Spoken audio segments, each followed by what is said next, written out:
What up? This is Robert Ory. Ory, three-pointer. Buries it. You might know me as Big Shot Bob. To Ory for three. Oh, unbelievable. This guy is off the charts. What's going on, Big Shot Bob? Robert Ory from downtown. All right, one more this week. It is the shoot-around. We've done 82 of these jokers. I keep count of everything because I'm OCD that way. It is the Big Shot Bob podcast. That's B-Dog Brandon Harper. I'm Rob Jenners. That is 7-time NBA champion. Shaking off that Hall of Fame ballot like it never happened. Robert Ory. All right, how did, by the way, we talked about it like super briefly at episode 200. You didn't get the nod. You were on the ballot, didn't get passed on to the final. You said you didn't think it was going to happen, but did it hit you any kind of way, or you just were like, okay? I was more like, okay. Okay. And that's fair. I just figured I'd ask. You know? Because I had talked to James, I talked to Coop. You know, those guys, they got nominated. They didn't make it on the first try. You know, those guys are, you know, they've got awards other than rings. And so for me, I was like, if they didn't make it on the first try. James Worthy took 3 tries to get in. Yeah, I got you. Okay. You know, think James is a MVP finalist. You know, I mean, finals. He won finals and MVP. You know, MVP in the finals. Yeah. Coop has won Defensive Player of the Year like two or three times, and so I ain't won shit.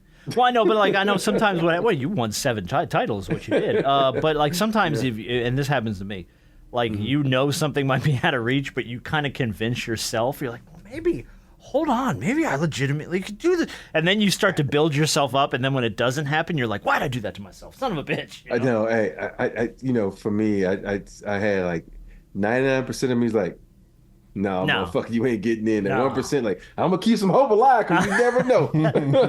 And that one little 1% got his ass stomped out. Like, get your ass back down there. We're going to try this again another year. But, you know, hopefully, we're going to continue to get our friend Clayton Crowley to make videos about you until you get into the damn Hall of Fame, all right? I told him, I was like, we might need your help. What are you waving at me? Yeah. No, I was wiping off my dust. It was dust on the computer. I was wiping it off. I don't know what was on the computer. I could clean this up before she comes in. That was rag. See? Oh, okay. I thought you were waving the white flag. I didn't know what was happening. I was like, don't give up. Don't give up. We got hope. All right. We brought up Stephen A. list on the last show on that dropped on Wednesday. I want to talk briefly about Stephen A. here quickly because he threw up a list I thought was kind of interesting. I wanted to pick your brain on it because obviously the Lakers are on it. He threw up the top 5 challengers to the Celtics this season. Number 5 was the Mavericks. He had the Mavericks on this list. Number 4 was the Nuggets. Number 3 was the Lakers. And then the Thunder and the Cavs were 2 and 1, respectively. No Warriors on this list, even though Draymond Green guaranteed a Warriors win this year. They're 5 and 1 with Jimmy Butler, but they did not make Stephen A.'s list. But the Lakers sure did. So are we holding on to hope here? Do we think this is a legitimate thing? Because I know, Rob, you said on the other show they feel like they need to win this year. Oh, yeah. For me, I think you got to, throw Denver in there, too. Well, yeah, they were up there. They were number 4. Oh, they were number 4? Yeah, they were 4. So it was Mavericks, Nuggets, Lakers, Thunder, Cavs. Those were his top 5 to compete against. Yeah, the Cavs were number 1. Yeah, that's about it right there. To be honest with you. Okay. There's nobody else that I could think of. And if you want a dark horse, maybe the Rockets or the Clippers. But I don't count the Clippers because you can't keep Kawhi healthy. But you can't. That's probably his best list he's ever done. Wow. Okay. So you legitimately think the Lakers are up in that contention? Oh yeah. Anytime you got LeBron, now you got Luka. Yeah. Okay. I think so. Who would you like to see take on Boston in the finals? Not Eastern Conference Finals. Obviously, Eastern Conference Finals, I would love to see the Cavs and the Celtics, but do you want to see OKC? You think OKC can get it done this time around?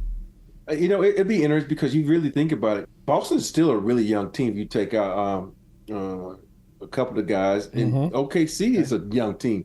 So these are the future. You think about back in the day when you had, Bird and Magic, and then you had there's really the Kings and the Lakers. You had a couple of rivalry teams. I think if you could really start a good rivalry with OKC and Boston. So I think that'd be fun to see OKC in it. Harp? Yeah, I probably got the same teams. Okay. I'll be honest with you. I think probably around there. Yeah, I wouldn't deviate too far from what Rob was saying. Okay, good deal. Question from Scott.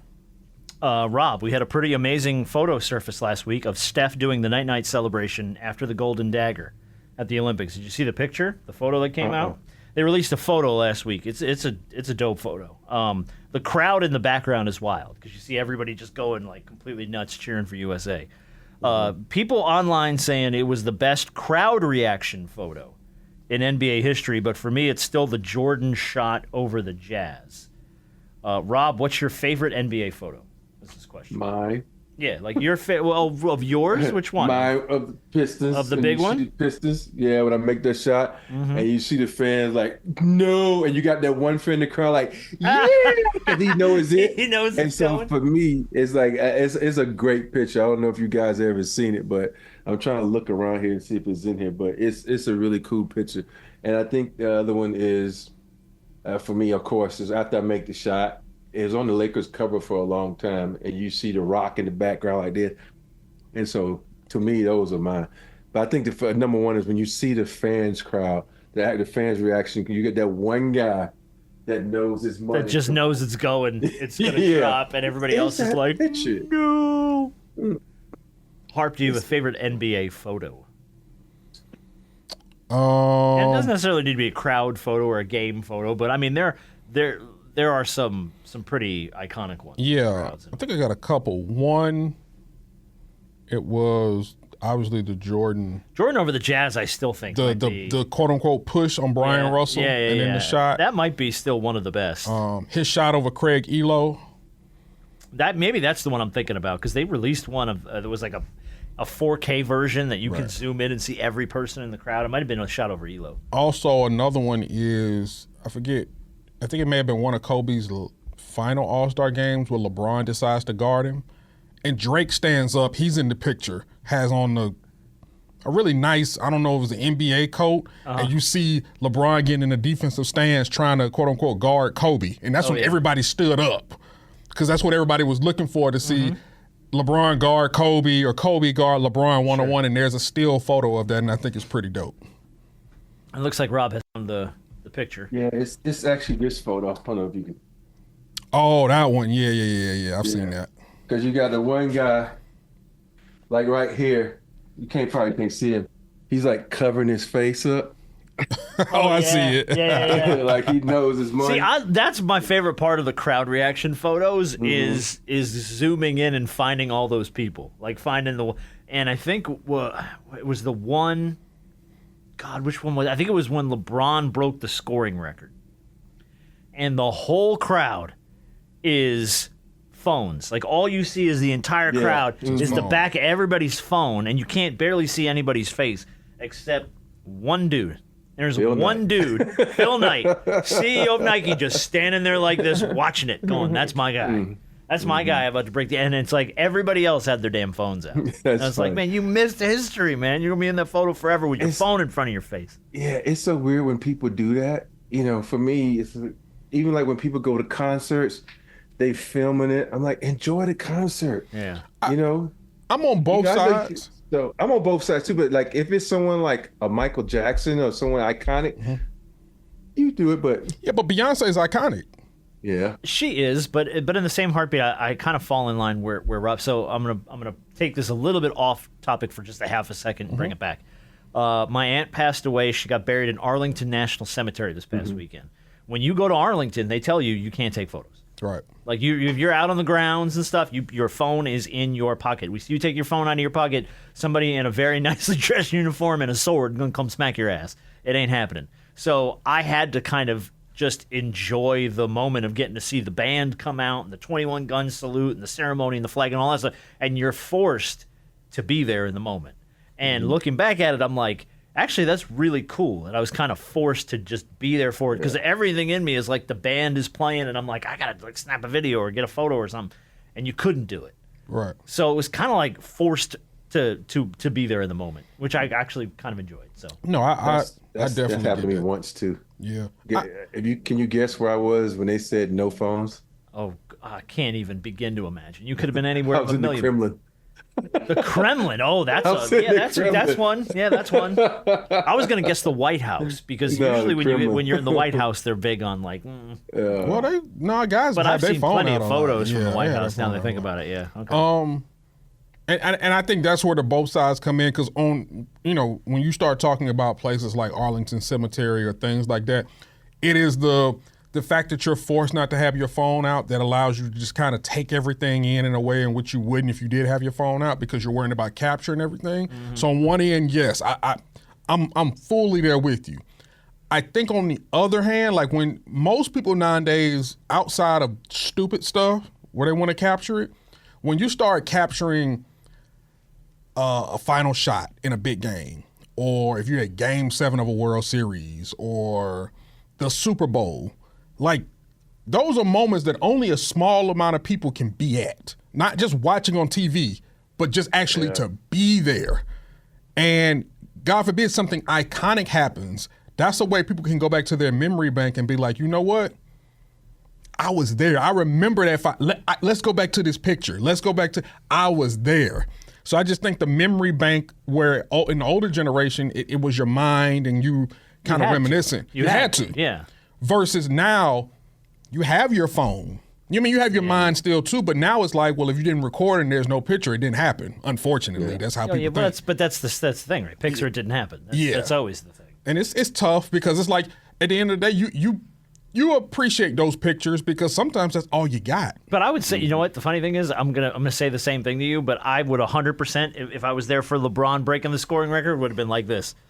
You would have seen this. I would have never been doing gonna the see it same again. thing. I would have done the same thing. You're never gonna see it again. That is a moment of history. But my whole thing is, for me, with the way the phones are, I'm recording like this because I actually want to see the moment. Most people are like this, watching it through the. I guess it's the same thing. Yeah, but then you go like this and you watch it back and you're filming like some hot dog guy in the corner. Like you're not even. Oops, sorry. We might be filming Halle Berry sitting on the sideline watching too. So who knows? You better be slick if you're trying to do knowing that. You'll see Halle Berry again. You ain't gonna see LeBron break the scoring record again. No, yeah, that's true. Yeah, but at the same time, you're tall enough. You can hold it a little bit to the side where it's not directly in your face. Come on now. Yeah.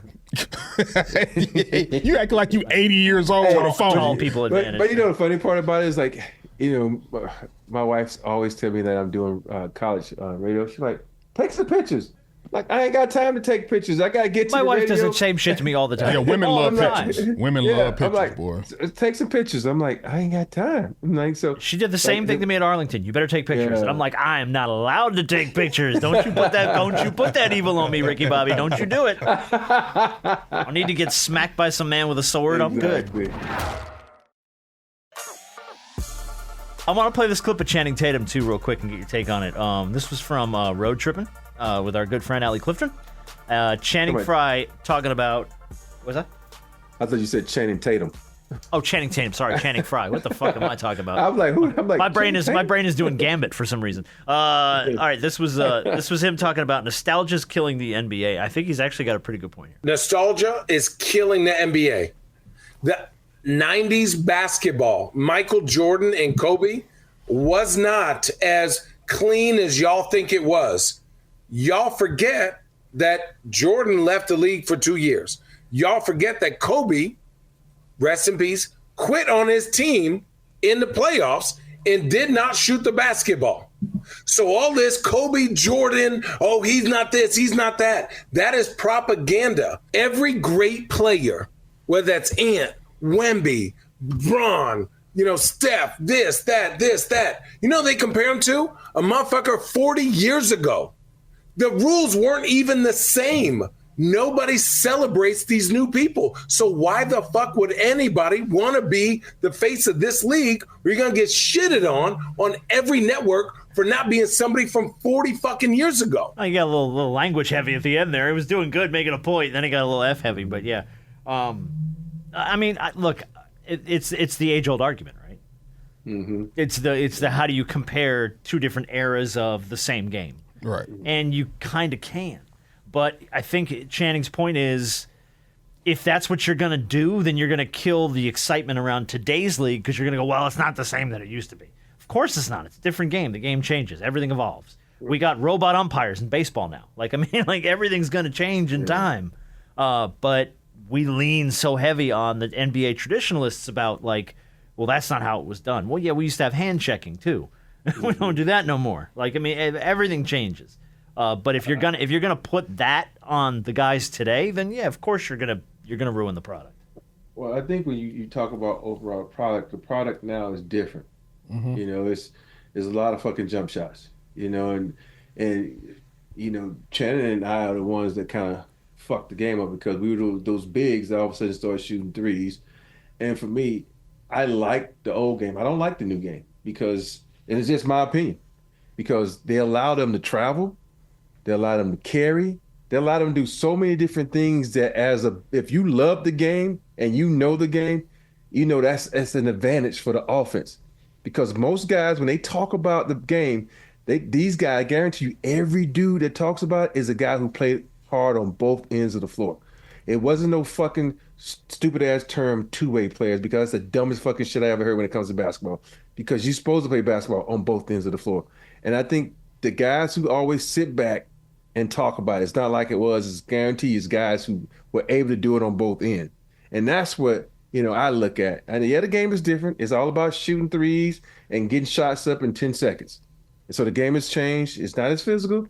We get that because you're trying to protect the players, even though they stay fucking hurt now any fucking way. So it's like you're protecting the players. Oh, we got to load manage. They stay fucking hurt. Oh, we got to cut the league down. We got to give more time out. They stay fucking hurt.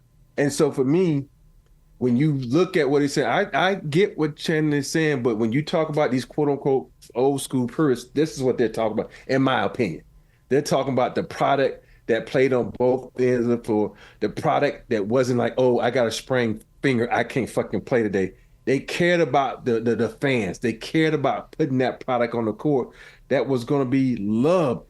And because of that product, everybody now is able to make this stupid ass money they're making for tarnishing the product that was what it was. So it's, and I get what he's saying, but overall, the product was better because David Stern allowed that product to be better. And that's no diss to Adam Silver, because I think Adam is doing a great job at pushing this game even further, but it boils down to the players. And all this came about because of the All-Star game. And everybody knows that the All-Star game is fucked up. These guys now don't want to fucking play, and they don't even want to be in it. But it's not just the NBA. Every sport's that way. Look at the Pro Bowl. Don't talk about hockey now. Don't talk about hockey. Hockey was fucking good. No, the hockey one's fine. Hockey was good. But the Pro Bowl sucks. It sucks. The NBA All-Star game sucks. Major League Baseball's All-Star game's kind of back to what it used to be. Yeah, but we think about football. Football shitting. I think to me, these guys just spent 18 games trying to kill each other. Now at the end of the season, where you went out and had a couple of brews, you ain't in shape because you start hanging out with the family, hanging out with the kids, eating Mickey D's or whatever it may be. I don't think you should make those guys play at the end of the year, because that's another taxing game on their body. Now, the flag football to me is fun. Let them have some fun and enjoy.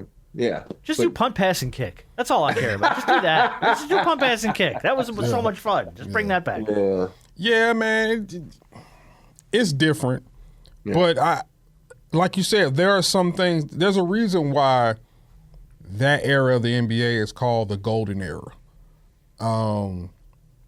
There are just certain things that were done then, just some of the little things that were done then that you can't do. Like when we talk about the hand checking, there are guys that if you breathe on them too hard going to the basket, they're turning around looking at the ref for a foul. The Josh Hart flop the other night. And it's ridiculous because some of it is just, and like I said, I'm from this, I was born in the 90s, so I was young. I still saw some of it, but I was not a teenager in the 90s. So I both of y'all were. Y'all was grown in the 90s. No, Rob was playing in the NBA in the 90s. Well, he was a grown man. Yeah, y'all was grown. Y'all old. I'm still a snotty-nosed kid, man. I was only 21. But what I'm saying is, looking at a lot of that and seeing you barely getting touched when you go to the basket and everybody's turning around looking for a foul. Yeah. Everybody's looking for something to complain about. Everybody's wondering, with the James Harden step back, like you said, some of that we looking at, is that a travel? Mm-hmm. Like some of these things are kind of like, bro, when they look at the 90s, it's like I can understand why they feel the way they feel. It's like, bro, that's not. Now, they can go too far sometimes with it because you have to understand that things advance, that things, players have gotten faster. Players, your third and fourth guy on the team is very athletic and very gifted. So things have changed and the game has advanced. But some of these things I understand it because it's like, bro, that's not – you sat out because you don't want to play a back-to-back? Bro, they pay you to play a back-to-back. You're going to have back-to-backs. That's why they pay you millions of dollars. You make 10 times more money than they did in the 90s, and they played. Mike didn't cheat the game. Now, I know he left for 2 years. Baseball is his first love, but when Mike played, he played. And he was underpaid most of his career. He didn't start making 30 into the back end of his career. He only made 30 one time. And that was at the end of his career. Yeah. By the way, if you want to really make yourself puke, go look at Jordan's career salaries. Holy God.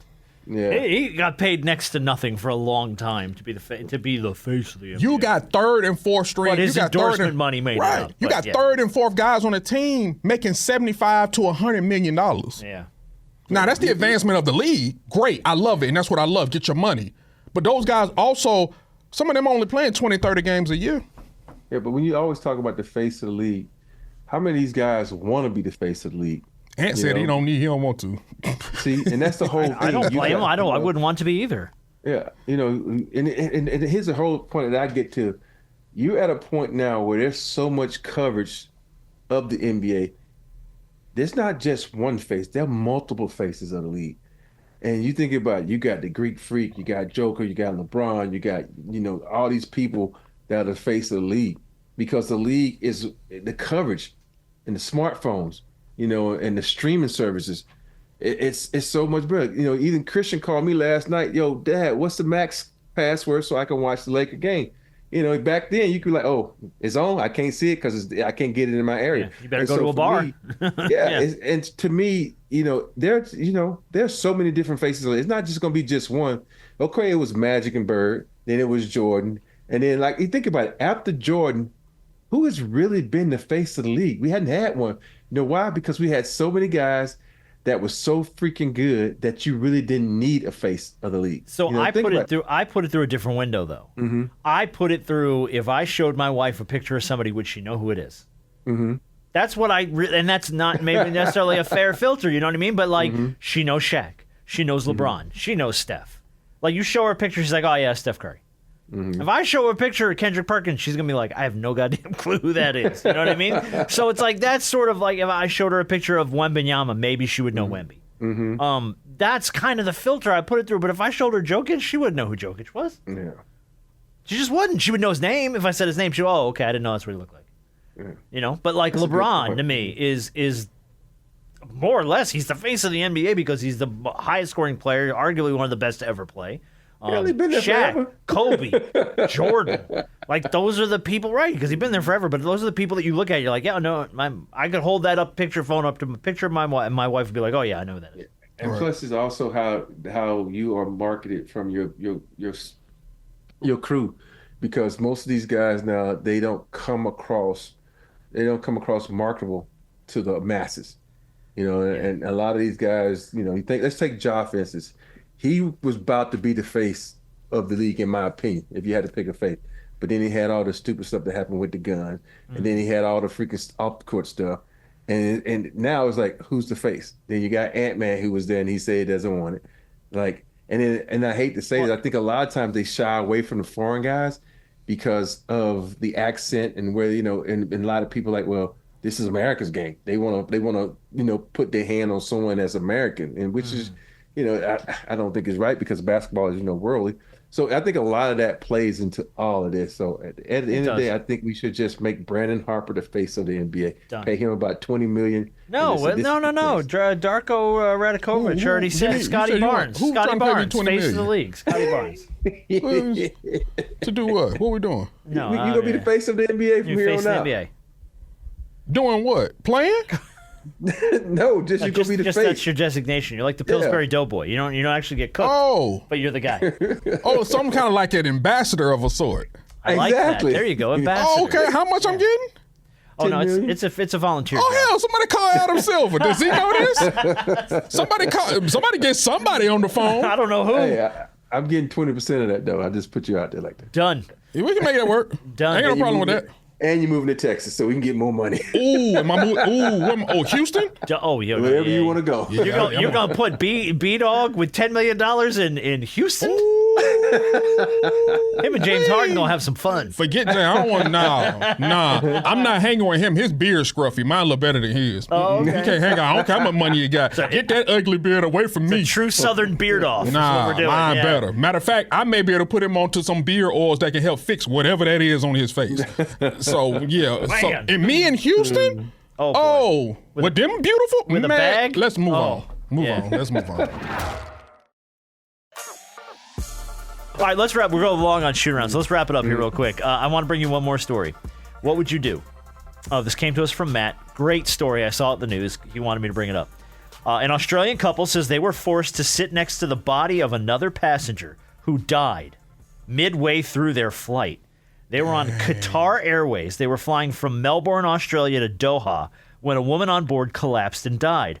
Airline policy is, because it was further to go back than it was to get to their destination, they put her in a seat furthest away from groups of people as possible, covered her with a blanket, and they made this couple sit next to her for 4 hours on their flight.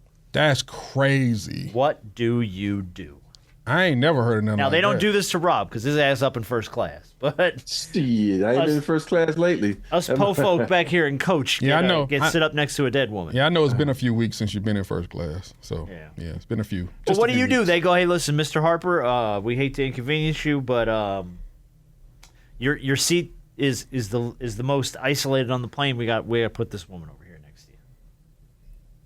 And I'm not in first class? No. Your ass on Oh, y'all gonna find me another seat. That's what I said. Y'all gonna find me another I seat. said no. Matter of fact, for you my find me another where to inconvenience, sit. for my inconvenience, I'm moving to first class. I'm getting on another flight and I'm sitting in first class. Well, you can't get you halfway in the air. You Well, can't you do better that. pull somebody away from first. Look, you And better do what? something. Put him next to the dead lady? What? You ain't gotta tell them that they dead. Just saying that she sleep. She really is sleep. She had the in-flight meal. She got the itis. She went to bed. Okay, I'll say this. Okay, if I am sitting next to this person and I got to be on this flight for 4 hours next to this individual, you all are going to compensate me on another flight, and I'm sitting first class, and maybe some other things. But it starts at first class. Yeah, I would have some demand. Hey, first of all, I won't be like that flight that flipped over. You gave them 30. I know I want more than that because you got to think about Ain't this. none of them took that 30. They No filed way. a lawsuit. Yeah. No, they get the 30 plus they get to file a lawsuit. Oh, but okay. All right. Cool. But you got to think about this. You think about when people die, they normally let everything out, all the bowel movements and all that Oh, kind yeah, of stuff. yeah. So you have to think about that too. So first of all, the next time I fly on your airline, I ain't paying for shit. I'm in first class, and this is a lifetime because a life was gone, and I had to sit next to. Especially when you have the ability to take that body and put it back there and put it in the bathroom, sit her in the bathroom. I hate to be that kind of person, but you got to think about you could put her in the bathroom. Well, but that lock that door. But what and happens say, when they go "This to the is out of bathroom?" order. A plane has 3 or 4 more other bathrooms on it because that flight was an 8-hour flight. Oh yeah. It's a big plane, so you got other bathrooms. And so that's some creepy ass shit. And I hate to be that disrespectful to the dead. No, but you have to start thinking about the other people on the plane who are still alive, and that's not to be disrespectful. It's just to be, if I force this couple to sit next to a dead lady for 4 hours, we getting sued. Yeah. We're going to get sued, and that's probably what this couple is going to do. They're going to go after this airline. I think it's Qatar or whatever the hell it is. And they sue got a the ton of hell money. out of these people. They know they got money, emotional damage. You forced me to do something I didn't want to do, and I'm going to sue the hell out of you now. Yeah. So you got to do a little damage control, and that's not to be disrespectful. But hell no. You hate to be disrespectful today, but you could have put her in the bathroom, man, locked the door. You could have done a lot of things, but you got to figure something out. You do not park this poor woman. You better off not even putting a blanket over and just saying she's asleep. Like B said, like you putting a blanket over now, you're like, oh. That's some morbid shit, though, man. Like, I don't, Yes. But I don't, I'm with you. I'm flying for free for the rest of my damn life. You're never doing this again. It ain't ever happening. All right, that was the Fly last for one. free or take $250,000. Which one would you do? Fly for free or $250,000. I'll take the $250,000. I don't fly that much. Yeah, me too. I only fly once or twice a year, so you fly all the time. So I'm maybe for taking you. $250,000. Yeah, I think I'll take the 250. Yeah, I'll take the two. Yeah, I'm good. I'll buy an airline ticket. That's fine. Yeah. Yeah. And I bet you I could still bully them into flying for free. Yeah, exactly. You just got to call customer service. I was the people that got sat next to the dead lady. And they're like, all right, we're going to go ahead and cop this ticket, sir.